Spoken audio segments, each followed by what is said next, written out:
as the New Yorker puts it, the heavyweight of the Megadeth intellectuals, and is commonly referred to as the real Dr. Strangelove. Khan wrote the official military policy on nuclear deterrence and believed that if everyone had nuclear weapons, the world would know peace. By the late 60s, Khan was pushing for a European Union and joined Galbraith in 1970 on a European speaking tour to support Klaus Schwab's recruitment drive for the first European Management Symposium, now known as the World Economic Forum. And while they were doing that, Klaus Schwab helped merge his father's nuclear weapons company into a company that he then directed to illegally build nuclear weapons for the South African government. In 1972, the Club of Rome published The Limits to Growth, which planted the seeds of the depopulation agenda.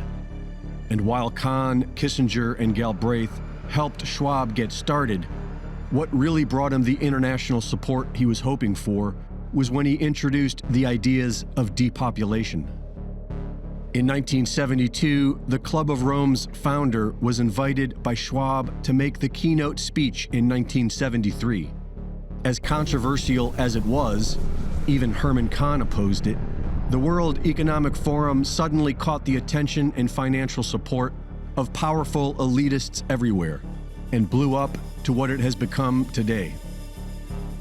The article suggests that Schwab's supervillain persona is a deliberate marketing tactic to gain the attention from those who seek power and wealth, to join Klaus Schwab as stakeholders in society. The author believes that the World Economic Forum is reaching its maximum level of expansion before its inevitable collapse, because eventually people will fight back. But they already know that, and all they really seem to care about is world government, depopulation, and thermonuclear war. From behind one podium after another, Western leaders and their lackeys talk more and more openly about a liberal world order. The more I hear and see about a world ordered by self-described liberals and their rules, the less I like it. I certainly don't recall ever being invited to vote for it. 2 years ago, I gave scant thought to acronyms like WHO, UN, WEF. Now I watch them with the same attention I give to dogs that look like they might bite. Now the acronym is WEF, and it's all over the place like a bad smell. And more people know exactly what that smell is, especially now that it would seem more obvious by the day that this organization is wielding undue influence in the world in a way that no one voted for in the first place.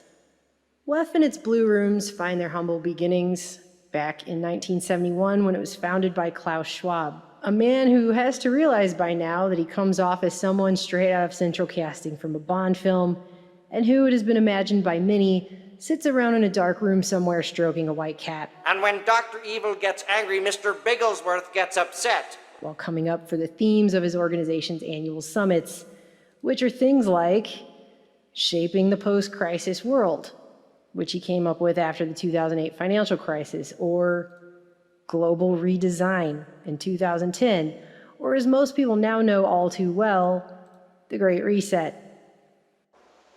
First, what is the objective? So people assume we are just going back to the good old world which we had, and everything will be normal again in how we are used to normal, in the old fashion. This is, let's say, fiction. The effect will be much similar to World War, and actually all countries in the world are affected. The pandemics has reminded us how interdependent we are in the world, how we are part of a global destiny, a common global destiny. Which he published a ready-to-go, co-written book about in the summer of 2020, just a few months after the S hit the F, because Mr. Schwab has stated and quoted himself on the official WEF website that he sees these worldwide traumatic events as windows of opportunity. And of course, a unique opportunity to reset our global agenda. For his institution to intensify their programmatic efforts. Never let a good crisis go to waste. And when crises don't just happen, we make them happen.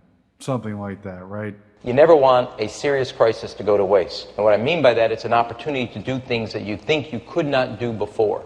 So let's use this window of opportunity and let's recreate a global framework. And by the by, even the Wikipedia page for Herr Schwab admits that his parents moved to Germany during the Third Reich in order for his father to assume the role of director at Escher Weiss AG, which is a company that during World War II was a supplier for the Nazi war effort, manufacturing flamethrowers and researching and developing turbines to produce heavy water for the creation of nuclear weapons for the Nazis. So, not even a conspiracy theory, it's just there.